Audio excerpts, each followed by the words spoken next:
Salut à tous, aujourd'hui on se retrouve pour une nouvelle vidéo, où je vais vous expliquer tout ce que je mets en place avant de commencer à créer un site internet, donc la configuration de WordPress et aussi la configuration donc d'Elementor et que vous pourrez ensuite dupliquer si vous devez créer plusieurs sites, comme ça vous ne perdez pas de temps à chaque fois et ça permet aussi de sécuriser, ça évite que les sites plantent au bout de 6 mois.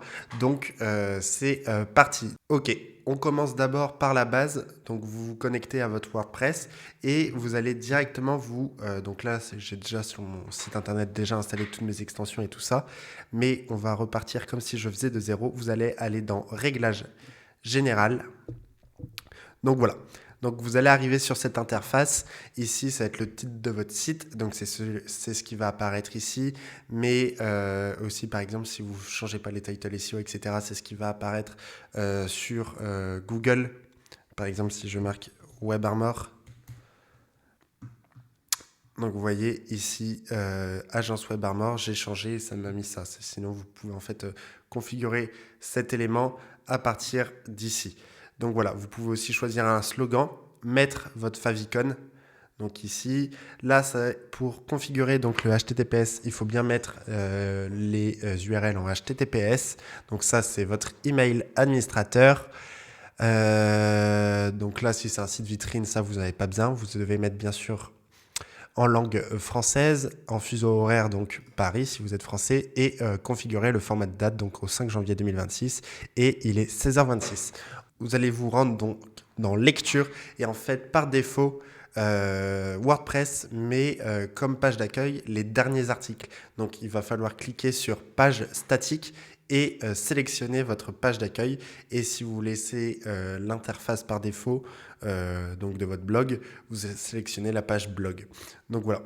Ensuite, vous allez vous retrouver dans Permalien. Alors ici, soit pour faire simple, vous pouvez cocher tout simplement titre de la publication. Donc ça sera votre nom de domaine plus le titre de votre publication, donc de votre article.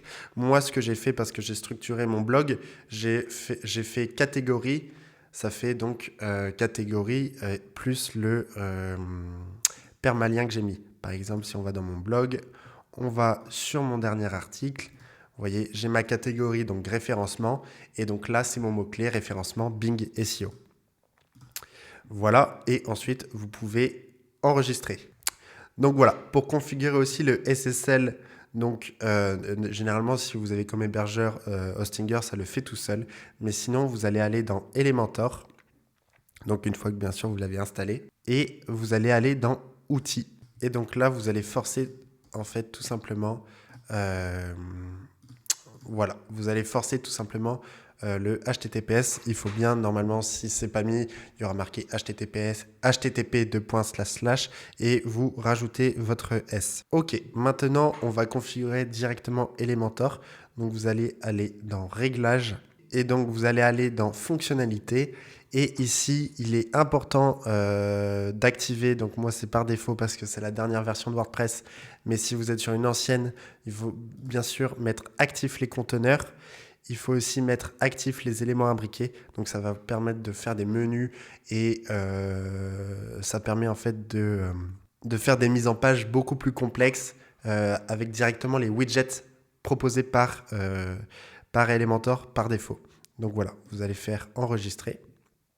Ok, et donc après le reste, normalement, si vous venez d'installer de toute façon Elementor, ça sera déjà bien configuré, mais c'est plus pour les anciens sites. Et donc aussi le choix du thème, moi j'utilise donc Hello Elementor, parce qu'il est fait pour Elementor, il est léger, il est rapide, et il est très simple d'utilisation, et optimisé aussi donc pour Elementor et WordPress. Ensuite, on va configurer donc notre Elementor. Vous allez aller soit créer une page. Par exemple, on va faire ici test YouTube. Vous faites modifier avec Elementor et vous allez directement ici dans réglage de page. Ici, vous avez les différents modèles de page. Donc ici, le par défaut, c'est en fait la structure du thème. Ça va garder donc ça va garder le header et le footer du thème Elementor. Là, c'est ce qu'on veut pas.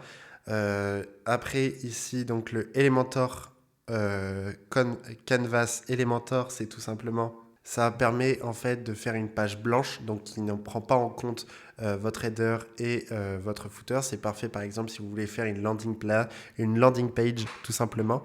Ensuite, Elementor pleine largeur. Donc là, c'est ce que j'utilise actuellement. En fait, ça garde mon footer et mon header que j'ai personnalisé directement avec. Donc là, j'utilise Elementor Pro, le constructeur de thème. Et donc voilà. Donc là, vous pouvez choisir, suivant la page, le modèle de page. Et puis voilà. Ensuite, vous allez pouvoir style. Et en fait, si vous voulez configurer votre page, par exemple un arrière-plan, moi j'ai laissé l'arrière-plan classique, hein, mais vous pouvez bien sûr donc choisir la couleur de votre arrière-plan. Ensuite, vous allez aller sur donc, le logo Elementor et vous allez faire réglage du site. Et ici, tout simplement, vous allez pouvoir configurer donc, vos polices, les différentes couleurs. Donc là, moi, c'est ce que j'ai mis. Vous pouvez donc après enregistrer, hop, moi je ne vais pas changer. Ici dans police globale, donc vous allez pouvoir par exemple configurer votre texte, la police pour les textes, la police pour les boutons, la police pour votre H1, votre H2 et les différents titres. Par exemple, on va aller sur cette page, je vais faire modifier avec Elementor et je vais vous montrer ce que ça donne sur une page. Et ça vous permet d'aller en fait beaucoup plus rapidement sur une page. Donc là, par exemple, si je veux ajouter un titre, ici, je mets mon titre, ici, donc je mets ma balise.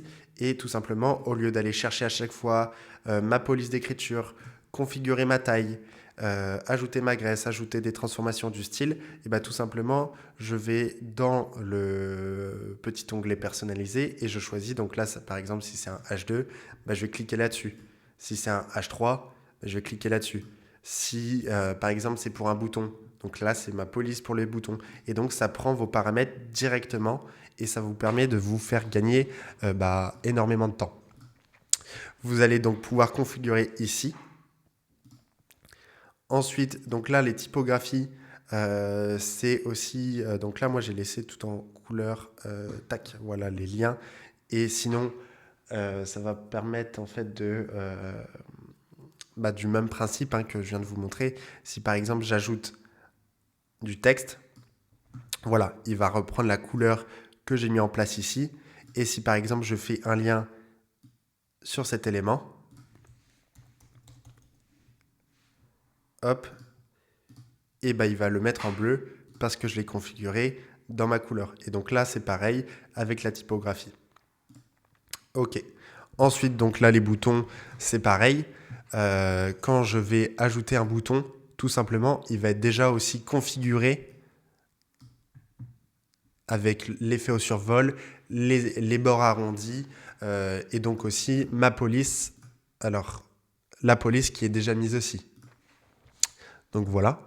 Donc là, ici, moi, ensuite, c'est des éléments que j'utilise pas parce que champ de formulaire, j'utilise Contact Form Set avec donc je vous ai fait une vidéo il y a pas longtemps, enfin ma dernière vidéo. Donc voilà. Et pour l'entête et les pieds de page, j'utilise pas celui du thème, mais j'utilise directement le constructeur de thème qui me permet de faire tout simplement des choses un peu plus personnalisées et puis voilà. Ensuite, dans identité du site, donc c'est ce que je vous montrais tout à l'heure sur l'interface WordPress. Donc vous allez pouvoir configurer donc votre favicon, le nom de votre site, la description de votre site, etc. Le logo aussi. Ok. Aussi une autre astuce. Par exemple, donc là je vais faire enregistrer et quitter parce que j'ai rien changé. Une autre astuce, par exemple, je veux créer une page service. C'est ce que j'ai déjà fait. Et en fait, tout simplement, ensuite, j'enregistre dans mes modèles. Je vais vous montrer comment faire ça. Donc là, on va faire quelque chose d'assez rapide. Donc voilà, on va mettre par exemple un titre, du texte. Voilà, on va pouvoir par exemple ajouter un bouton d'appel à l'action. Ici, on peut rajouter sur la droite une petite image. Donc voilà, ça c'est le dernier site que j'ai réalisé. On centre donc toutes les informations. Ensuite, ici, des éléments de réassurance. Donc voilà, on va pouvoir remettre un titre, du texte. Hop, on centre tout ça. En fait, vous créez directement votre page. Et une fois que la page est finie, parce que généralement, ça sera le même style de page entre toutes les pages services, au lieu de faire publier directement, vous allez faire la petite flèche et vous allez faire enregistrer comme modèle. Et donc là, par exemple, vous allez l'appeler page service. Hop. Alors, je dois en avoir déjà une, donc je vais faire 1, 2, 3, 4. Je vais l'enregistrer. Et une fois que vous allez créer une nouvelle page, vous allez donc pas perdre votre temps à la reconstruire à la main. Vous allez aller cliquer sur votre petit dossier. Et donc là, si je retrouve page service 1, 2, 3, 4, je vais faire insérer, appliquer. Et ça va reprendre toute ma configuration de base à ma page. Et donc là, si par exemple c'est ce que je fais pour mes pages réalisation, en soi ça reste. Et je modifie plus que mes titres et mes textes. Et ça me permet aussi de gagner énormément de temps sur la construction de mes pages et aussi sur le développement au long terme de mon site internet. Donc voilà, ici je vais pouvoir quitter, on s'en fout, je vais supprimer la page. Et donc là par exemple, le modèle que je viens de vous expliquer, c'est pareil pour mes articles de blog. J'ai créé un modèle d'article de blog où j'ai une hero section, ma hero section de mon article est un petit peu personnalisée, où ça prend mon image de mise en avant, mon titre mon titre principal, la description, donc là je la personnalise, et ensuite après c'est le widget texte d'Elementor, je copie-colle de mon Google Doc à mon Elementor, et puis comme ça après j'ai plus qu'à faire publier. En fait j'ai ma page qui est déjà créée et c'est un petit peu comme du texte à trous, j'ai plus qu'à compléter les éléments pour que la page se mette en place, et ça me permet en moins de 5 minutes de créer une nouvelle page avec du texte, etc., que ce soit joli visuellement parce que je l'ai fait déjà en amont. Et surtout en faisant ça, c'est que tout simplement vous pouvez aussi configurer la page pour qu'elle soit bien responsive, donc en format tablette et ordinateur et téléphone, et comme ça vous perdez tout simplement pas de temps. La vidéo est finie, j'espère qu'elle vous a plu. Je suis justement en train aussi de vous préparer une vidéo la plus complète possible sur WordPress et Elementor, sur comment créer un site internet vraiment dans les moindres détails, justement pour la nouvelle année. Donc je suis toujours en train de la préparer. Normalement elle devrait sortir courant janvier, donc n'hésitez pas à vous abonner.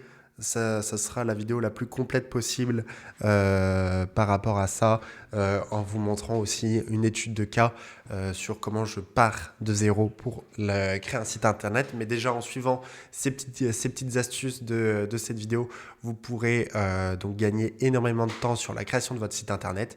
Et si elle vous a plu, n'hésitez pas à vous abonner et à laisser un petit like.